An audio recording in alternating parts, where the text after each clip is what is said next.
नमस्कार दोस्तों, मैं सुशांत कुमार प्रोस्टी आप लोगों को स्वागत करता हूं टेकी थॉट के एपिसोड नंबर 47 में। वैसे आज का पहला न्यूज है कि सैमसंग का लॉन्ग रूमर्ड रोलेबल स्मार्टफोन एक नए रिपोर्ट में फिर से सामने आया है, जो बताता है कि कंपनी अपनी फ्यूचरिस्टिक डिस्प्ले टेक्नोलॉजी को कमर्शियल लॉन्च के और करीब ले जा रही है।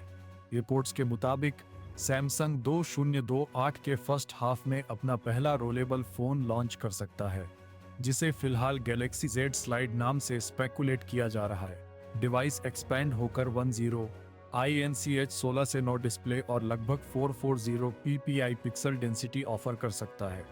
फोल्डेबल मार्केट में बढ़ती कंपटीशन के बीच सैमसंग रोलेबल डिवाइसेस को प्रीमियम सेगमेंट में अपनी पकड़ मजबूत करने का नया वेपन मान रहा है।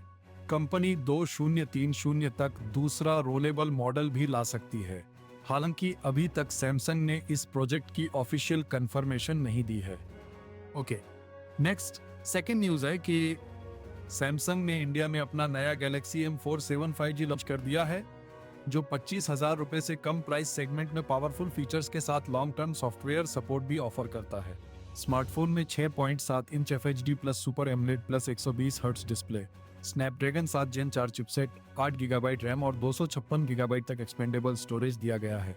फोटोग्राफी के लिए 50MP POIS primary camera, 8MP ultra wide, 2MP macro और 12MP सेल्फी कैमरा मिलता है।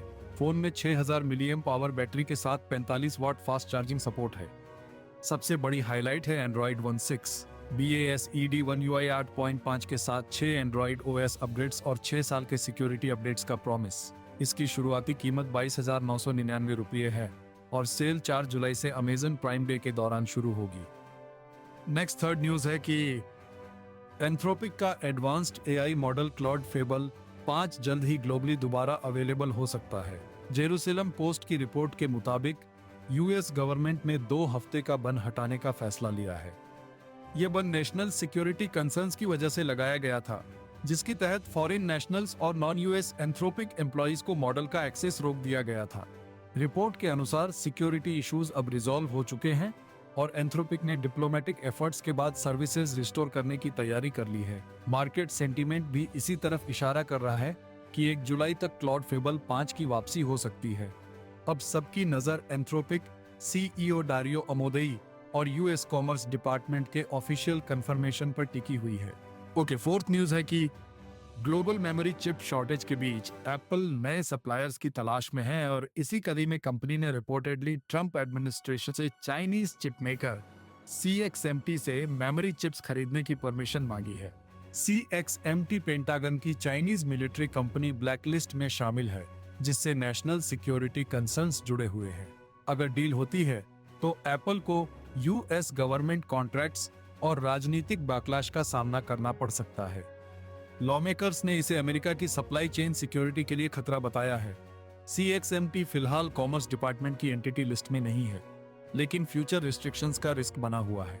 मेमोरी चिप क्राइसिस के बीच एप्पल के लिए कॉस्ट कंट्रोल और जियोपॉलिटिकल चैलेंजेस दोनों बड़ी चुनौती बन गए हैं। लास्ट और फिफ्थ अपडेट है कि एप्पल के नेक्स्ट जनरेशन मैक स्टूडियो को लेकर नई डिटेल्स सामने आई हैं। ब्लूमबर्ग के मार्क गुरमन के मुताबिक कंपनी इस साल M5 अल्ट्रा मॉडल लॉन्च कर सकती है, जबकि बड़ा अपग्रेड M7 अल्ट्रा के साथ 2028 में आएगा। रिपोर्ट के अनुसार Apple high and M6 Pro, M6 Max और M6 अल्ट्रा चिप्स को स्किप करने की प्लानिंग कर रहा है और सीधा M7 लाइनअप पर फोकस करेगा, जो AI और GPU इंटेंसिव वर्कलोड्स के लिए डिजाइन होगा।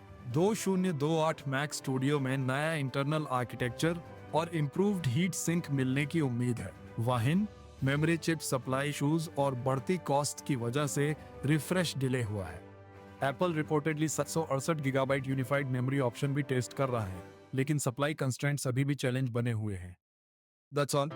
आज का न्यूज इतना था। अगर आपको ये न्यूज पसंद आया तो आप इस वीडियो को लाइक और शेयर कर दीजिए और इसके साथ इस चैनल को सब्सक्राइब करना मत भूलिए।